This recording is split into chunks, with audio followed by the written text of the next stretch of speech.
All right, Alexander, let's talk about the elections in Poland.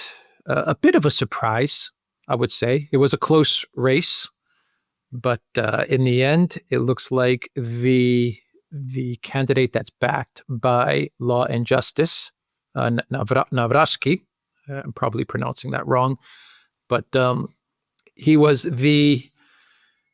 I guess you could say the anti-globalists, if you want to call him that. I don't want to say anti-EU, anti-NATO, because I don't think that's what he is, given that Law and Justice is backing him. But he was not the uber pro Donald Tusk candidate. So he's kind of the anti-Donald Tusk candidate, ended up winning the election. And what you're going to have in Poland is someone who is following Duda. I mean, Duda was against the opposition to Tusk, and he was president. And now it looks like you have someone who, once again, is going to be backed by Law and Justice, who will be president in Poland. He said some things about Ukraine. He said some things about supporting Ukraine and NATO expansion. Perhaps he's a little more aligned with Orban, but maybe not. Time will tell. Anyway, your thoughts on the elections. It was a big turnout, by the way. Yeah, it was a very big turnout. 72%. Turnout. I think it is important not to minimize this election, actually, and its importance. Now, I absolutely agree with what is likely to happen. I mean, this new president is ultimately going to toe the line on NATO, EU, and everything else, with a few more issues. I mean, it's going to be similar to Duda, the president we just had, who seemed to be quite nationalist and was obviously aligned with Law and Justice. But Law and Justice itself, it carried out many changes, certain changes in Poland, which Ursula and the people in the EU Commission didn't like. But Law and Justice was never going to take Poland out of the EU or do anything like that, for example. I mean, that wasn't what they were about at all. And though their relationship, which people tend to forget, with Zelensky and Ukraine completely broke down in the last months when they were still in government. I mean, ultimately, they were fully aligned with the NATO EU center on Ukraine and all of the rest. Now, what I will say about this man who's just won, Nawrocki, again, I'm probably getting his name wrong. He actually, if you look at his rhetoric, he is much tougher on all of these issues than Law and Justice up to now has been. He has outright ruled out Ukraine's membership in NATO, for example. He's also very opposed to Polish troops being sent to Ukraine. Everybody in Poland is, all the political parties are, and that tells you that is the overwhelming sentiment, by the way, of the Polish people. But this person was very, very forthright about this. He's been very, very forthright about the unacceptability of Banderaism and the necessity for Ukraine to come to terms with the Volyn massacre and the many issues between Ukraine and Poland that are connected with Bandera and his movement. So he's been very, very forthright and strong on these issues. Always, I'm stressing, rhetorically. When given a choice between a candidate who was backed by Tusk, who completely supports the policies of the EU Centre and of NATO, which of course is what Tusk does, and which supports Tusk's policies generally, which are very European integrationist. What did the polls do? What did a plurality of people, a majority of people who voted in this election do? They voted for somebody who takes exactly the opposite positions. They also voted for somebody who stands for strongly conservative positions on social questions, on lifestyle issues, whereas, of course, the other candidate, the one backed by Tusk, is much more friendly to the EU line on all of these things. I'm, of course, choosing my words very, very carefully here. So again, I don't think any of this should be underestimated. It shows what deeper sentiments within Poland actually are. And coming back to what you said at the beginning of the program about this being unexpected, you're absolutely right about this. Given that Tusk is the prime minister, given that he's backed by the EU centre, given that the media complex in Poland backs Tusk, given everything, you would expect the candidate that Tusk supports to win and win convincingly. So the fact that he didn't do so strongly suggests to me that there is actually not just a majority opinion against all of this in Poland, but probably a strong majority opinion against all of these things in Poland. That the Poles, not for the first time, it's very much part of their history, were able to stand against the current, if you like, and stand firm against the current and say, this isn't what we're about. This is not what Poland is about at all. And we are going to say an absolute and clear no. And one other effect of this election, which should not be underestimated, is that Tusk comes out of it very reduced. He's no longer the dominant figure in Poland that he appeared to be.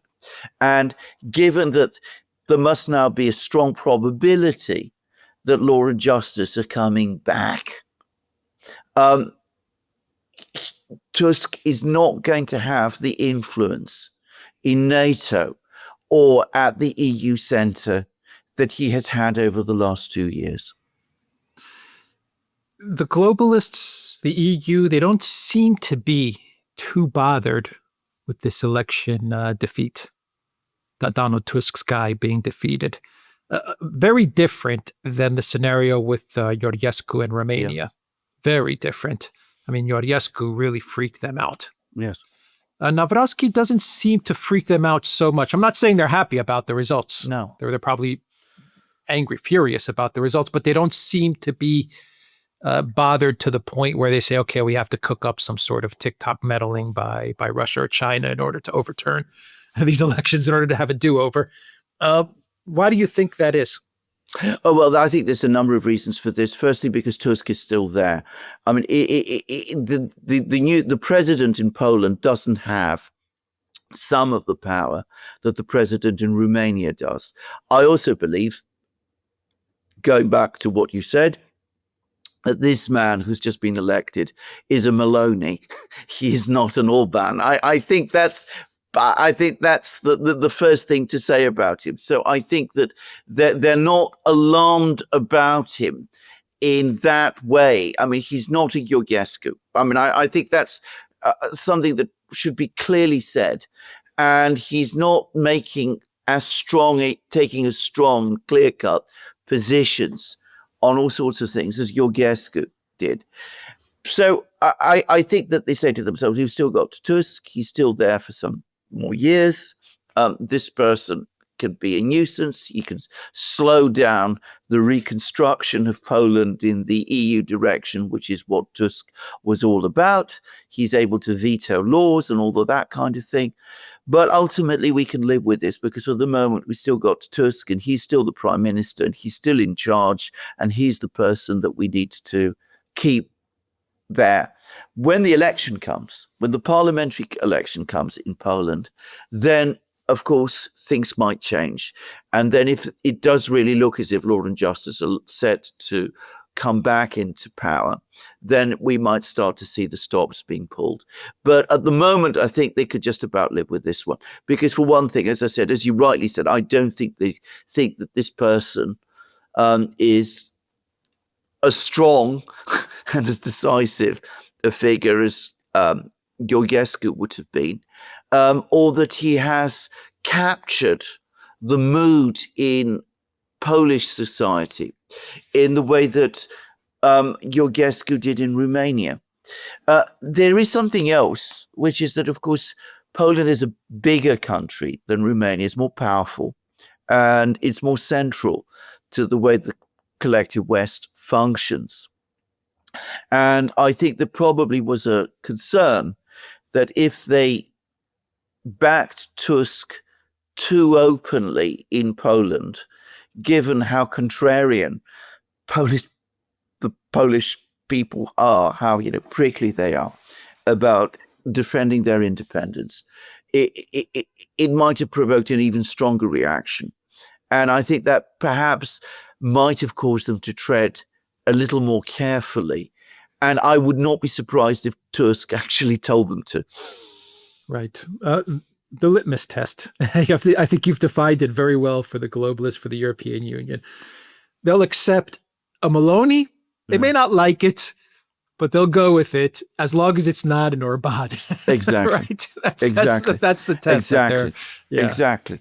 There was a time, a couple of years ago, 3, 4, 5 years ago, when Law and Justice in Poland and Orban had created a Polish-Hungarian combination, and that really did frighten them a lot. They didn't like that in any way, and there was a major attack on the Law and Justice government at that time, and an ultimately successful attempt to destabilize it.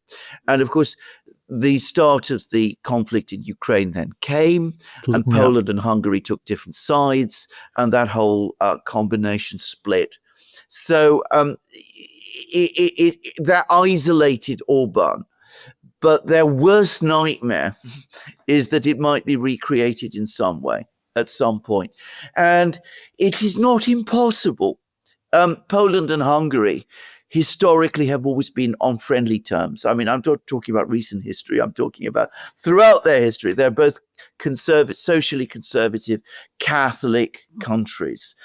So there is a certain commonality there, and a certain, identity, if you like, a shared identity and a shared culture. So it's not impossible that it could come back, but for the moment that doesn't seem very likely, and for that reason they're not too bothered.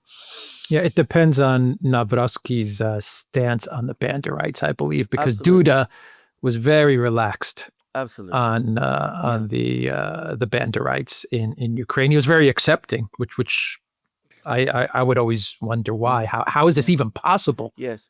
To accept this ideology and to go along with this ideology. But Duda was. Yeah. It'll be interesting to see if Nawrocki really does follow through on what he has said about the ideology and the Banderites. Nawrocki, he's taken a much harder line about it than Duda did. But again, I will wait and see. I mean, I'm skeptical that he will, to be honest. I think more likely than not, he will ultimately toe the line, as most of them end up doing. So I mean, I think it takes an Orban or a Fico to really hold out against this. And I don't think Nawrocki is that kind of person at all, actually. No, you said it best. He's a Meloni, not an Orban. Or at least that's how it looks. But we'll see. Yeah, maybe he turns out to be an Orban. Yeah. We'll see. All right. We'll end it there. TheDuran.locals.com. We are on Rumble, Odyssey, BitChute, Telegram, and X. Go to the Duran shop, pick up some merch like what we are wearing in this video update. Link is in the description box down below. Take care.